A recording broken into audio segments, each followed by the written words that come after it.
Hi guys, this is Bio Lessons for Bio Lovers.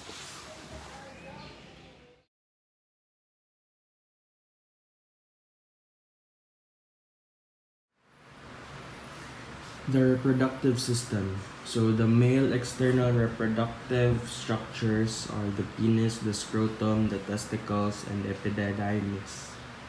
The penis is the male organ for sexual intercourse. Semen which contains sperm is expelled through the end of the penis when the man reaches sexual climax. Scrotum. The scrotum is the loose pouch-like sac of skin that hangs behind the penis. It contains the testicles as well as the nerves and the blood vessels. The scrotum has a protective function and acts as a climate control system for the testes. The testicles. These are the oval organs about the size of every large olives that lie in the scrotum.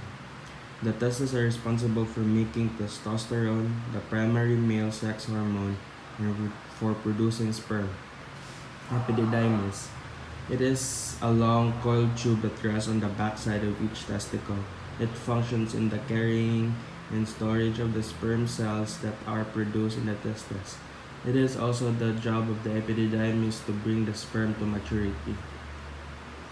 And the male reproductive organs are the following: vas deferens, ejaculatory ducts, urethra, seminal vesicles, prostate gland, and the bulbourethral glands. So the vas deferens is a long muscular tube that travels from the epididymis into the pelvic cavity to just behind the bladder. The vas deferens transports mature sperm to the urethra in preparation for ejaculation. Ejaculatory ducts.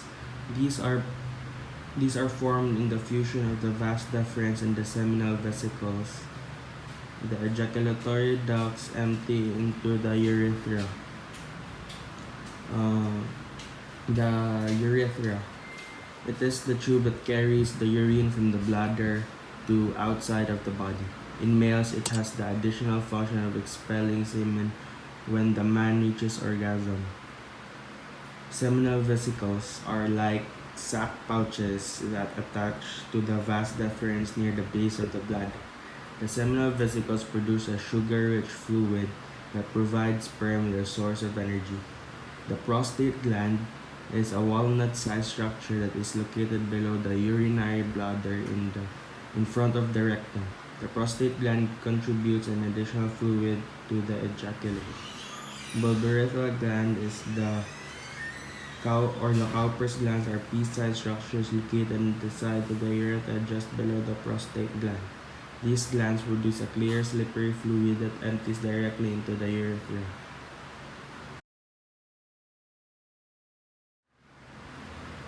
The female reproductive system and the external structures of the female reproductive system includes the labia majora, labia minora, Bartholin's glands, clitoris.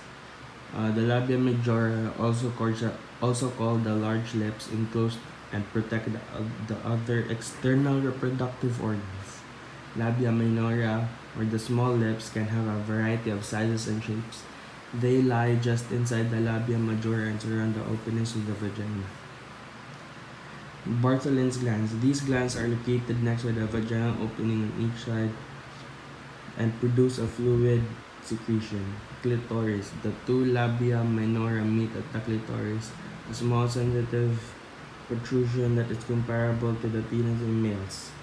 The internal reproductive organs consist of the vagina, the uterus, the ovaries, and the fallopian tubes. The vagina is a canal that joins the cervix and to the outside of the body. This is also known as the birth canal. The uterus is a hollow, pear-shaped organ that is home to a developing fetus. The uterus is divided into two parts: the cervix, which is the lower part that opens into the vagina, and the main body of the uterus called the corpus. The corpus can easily expand to hold a developing baby. A canal through the cervix allows sperm to enter the menstrual blood to exit. Ovaries. The ovaries are small oval-shaped glands that are located on either side of the uterus. The ovaries produce eggs and hormones. The fallopian tubes. These are narrow tubes that are attached to the upper part of the uterus and serves as pathways for the ova to travel from the ovaries to the uterus. Fertilization of an egg by a sperm normally occurs in the fallopian tubes.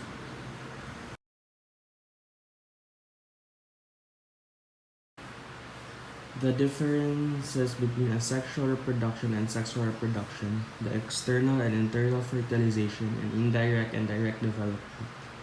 In asexual reproduction, the offspring contain genetic information from only one parent. Aside from mutations that occur during replication, all offspring are identical to the parent and to one another.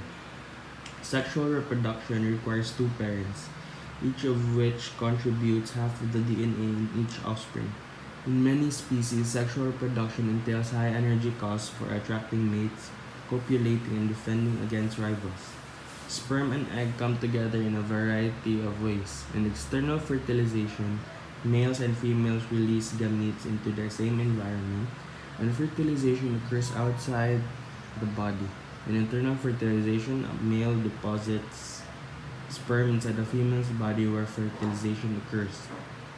An animal that undergoes indirect development spends the early part of its life as a larva, an immature stage that looks different from the adult. Humans and many familiar animals undergo direct development. An infant resembles a smaller version of its parents. Thank you for watching my content. See you next project.